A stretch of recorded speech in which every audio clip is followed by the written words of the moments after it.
WhatsApp ने group admins के लिए एक नया फीचर मुतारिफ कराया है, जिसके जरिए वो फैसला कर सकते हैं कि ग्रुप इनवाइट लिंक और उससे मुंसलिक QR कोड सिर्फ एडमिन्स तक महदूद रहें या तमाम मेंबरान भी उन तक रसाई हासिल कर सकें।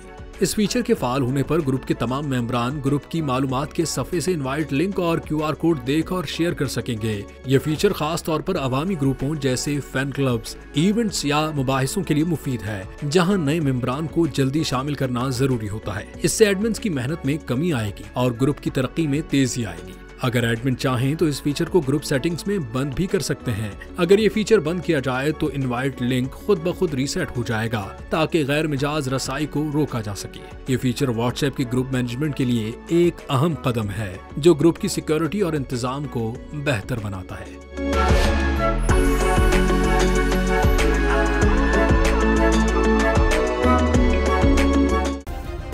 सब्सक्राइब करें और बेल दबाएं ताकि कोई खबर रह न जाए।